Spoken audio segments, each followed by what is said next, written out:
বিগত কটা দিন ধরে কিন্তু প্রচণ্ড পরিমাণে গরম পড়েছিল, যা একেবারেই সহ্য করা যাচ্ছিল না। আর এখন তো আমার এই সময় আরও অনেক বেশি গরম লাগে। কাল রাতে হঠাৎই দেখি ঝমঝমিয়ে কিন্তু এখানে বৃষ্টি পড়ছে। তবে সকালের ওয়েদার দেখে কিন্তু একটুও মনে হচ্ছিল না যে কালকে রাতে অত পরিমাণে বৃষ্টি হলো। তোমরাই জাস্ট আকাশের অবস্থাটা একবার দেখো, কী পরিমাণে রোদ উঠেছে। আর আজকে কিন্তু কালকের তুলনায় আরও অনেক বেশি গরম লাগছিল। ওই যে রাতের বেলা একটুখানি বৃষ্টি দিল আর পরের দিন গরম। জানো তো, আগের দিন যে ডাক্তার দেখাতে গেছিলাম, সেই দিন না ডাক্তার আমাকে টোটালি বেড রেস্ট করতে বলে দিয়েছে। আসলে আমি কিন্তু শুরু থেকে কোনো ভারী কাজ করছিলাম না, তবে যেইটুকুই কাজ করি না কেন সেইটুকুও এখন বলতে গেলে পুরোপুরি বন্ধ হয়ে গেছে।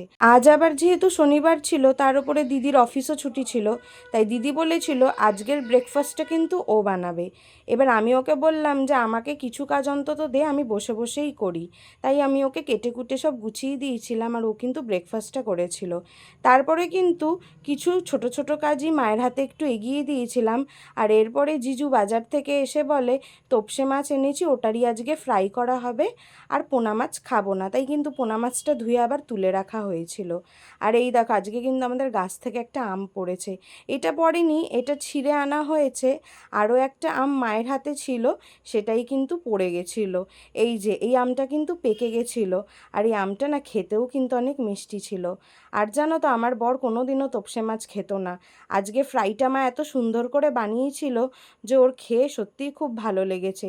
ও কিন্তু এই ফার্স্ট টাইম এই তোপসে মাছের ফ্রাই খাচ্ছে। তারপরে একটা যেহেতু কাঁচা আম ছিল, সেই কাঁচা আমটা দিদি এখানে কেটে একটু নুন কাসুন্দি দিয়ে মাখিয়েছিল। প্রথমে টক ভেবে খাচ্ছিল না, কিন্তু জানো তো কাঁচা আমটা না টকই ছিল না, মানে টক টক মিষ্টি মিষ্টি ছিল, টকটা খুবই কম ছিল। কাঁচা মিঠা আম যেমন হয় ঠিক তেমনই ছিল। আর বর আমাকে বলছিল এখন যা খাবার খেয়ে নাও, এরপর কিন্তু আর খেতে পারবে না।